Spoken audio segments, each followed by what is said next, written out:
Completamos 2 anos da nossa cápsula de Empresa e Direitos Humanos. Conscientes da necessidade de ecoar importantes debates nessa agenda, criamos em setembro de 2021 esse espaço de conversa, buscando resumir as principais novidades do mês para caberem na sua rotina. Então reserve esses minutinhos dos seus meses para a nossa cápsula. Gostaríamos de agradecer as equipes de Tosini Freire, envolvidas em todo o processo de roteirização, gravação e edição das cápsulas, e especialmente a você, que nos acompanha desde a primeira edição ou que nos acompanhará a partir desta. Nesse mês, vamos falar sobre as novidades normativas sobre direitos das mulheres, o julgamento pelo STF da tese do Marco Temporal para Terras Indígenas, novidades na ONU e mobilizações do Executivo e do Legislativo na agenda de Empresa e Direitos Humanos, entre outros temas.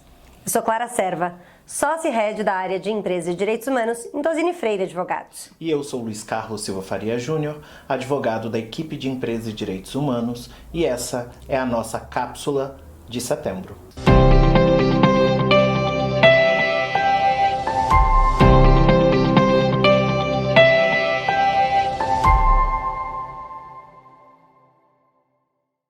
Com relação às novidades legislativas de setembro, no dia 14, entrou em vigor a Lei 14.674 de 2023, que determina a concessão de auxílio aluguel para mulheres em situação de violência doméstica que estejam em vulnerabilidade econômica e social. Agora, o auxílio passa a integrar as medidas de urgência previstas na Lei Maria da Penha.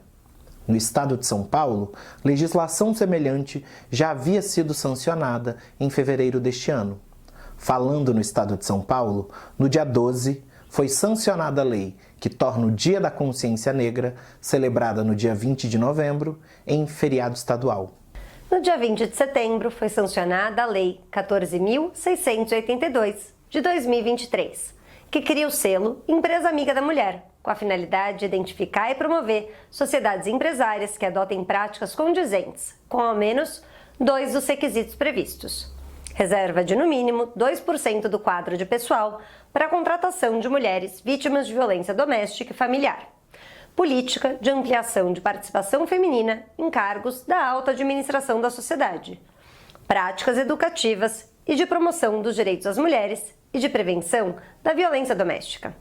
E 4. Equiparação salarial entre homens e mulheres. As empresas identificadas com o selo pela adoção das medidas terão vantagem no critério de desempate de propostas em licitações e contratações públicas. Está em tramitação o projeto de lei número 580 de 2007 na Câmara dos Deputados, cujo texto atual busca proibir o casamento homoafetivo no Brasil. A proposta encontra-se em debate na Comissão de Previdência, Assistência Social, Infância, Adolescência e Família da Câmara, e sua votação foi adiada após pressão da sociedade civil para a realização de uma audiência pública para ampliar a participação social. Tosini Freire manifesta seu apoio a toda forma de amor e ao direito à celebração de casamentos e uniões homoafetivas, entendendo como inconstitucional qualquer retrocesso.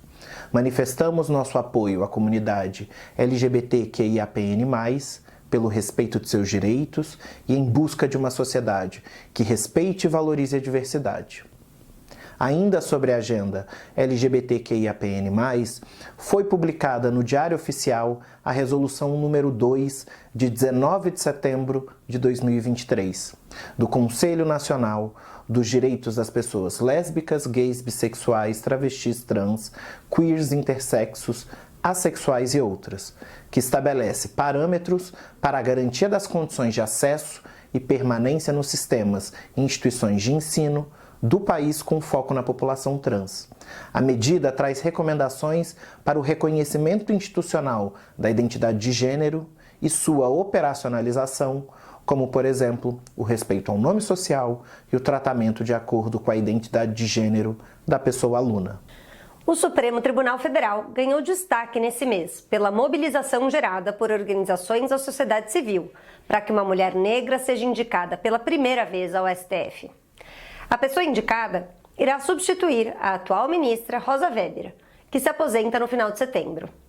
Em 132 anos, a Corte teve 167 ministros, dos quais apenas 3 foram mulheres, que eram brancas, e apenas 3 foram homens negros. No dia 11 de setembro, o Supremo Tribunal Federal decidiu pela federalização dos crimes contra direitos humanos, com o deslocamento da competência dos casos que envolvem graves violações de direitos humanos para a Justiça Federal. A Corte validou a Emenda Constitucional 45 de 2004, com o propósito de conferir máxima proteção aos direitos humanos, considerando que a União possui mais condições de garantir o cumprimento das obrigações internacionais previstas em tratados de direitos humanos assinados pelo Estado brasileiro. No dia 21, o plenário do Supremo Tribunal Federal formou maioria para afastar a tese do marco temporal, afirmando o entendimento de que a demarcação de terras indígenas independe da constatação de que os povos e comunidades estivessem ocupando ou disputando a área na data de promulgação da Constituição Federal, que foi no dia 5 de outubro de 1988. O julgamento, iniciado em agosto de 2021, deve ter a tese de julgamento fixada no fim deste mês e servirá de parâmetro para a resolução de, pelo menos, 226 casos que estão suspensos à espera dessa definição. O Ministério dos Povos Indígenas se manifestou informando que acompanhará de perto as próximas etapas, até a tese final, para garantir que a proteção dos direitos territoriais indígenas seja plenamente atendida. O mês de setembro também foi movimentado na esfera política internacional. Entre os dias 9 e 10, a cúpula do G20 reuniu países do grupo da Índia para tratar dos diversos temas, dentre eles a proteção de direitos dos trabalhadores, sobretudo no que se relaciona ao trabalho infantil, e as condições de trabalhadores temporários e de plataformas virtuais. Além disso, também foram discutidos temas como desenvolvimento sustentável, combate à corrupção, terrorismo e empoderamento feminino. Um dos grandes destaques do mês é a 78ª Assembleia Geral da ONU, sob o lema Paz, Prosperidade, Progresso e Sustentabilidade. Conforme a tradição, o presidente da República do Brasil discursou no evento de abertura no dia 19, tratando de importantes questões de direitos humanos, como desenvolvimento sustentável, conflitos armados e combate às desigualdades sociais. Em sua fala, o presidente Lula discorreu sobre insegurança alimentar no mundo, sobre desigualdades sociais e respeito aos direitos humanos. A Coordenação Geral de Direitos Humanos e Empresas do Ministério de Direitos Humanos e Cidadania realizará, no dia 5 de outubro, em Brasília, o seminário para debater sobre os avanços em direitos humanos e empresas. O evento, que discute o PL 572 de 2022, contará com transmissão ao vivo no canal do YouTube do Ministério. Ainda com relação a esse mesmo projeto de lei, no dia 21 foi apresentado requerimento de audiência pública com a proposta de convocar o setor produtivo, entidades da sociedade civil, movimentos sociais e órgãos do sistema de justiça e do Poder Executivo para subsidiar as discussões em torno do projeto na Comissão de Desenvolvimento Econômico da Câmara dos Deputados. Encerramos mais uma cápsula, agradecendo novamente por nos acompanharem nesses últimos 2 anos. Continuaremos atentos aos desdobramentos no cenário nacional e internacional de empresas e direitos humanos e traremos para vocês. Até a próxima!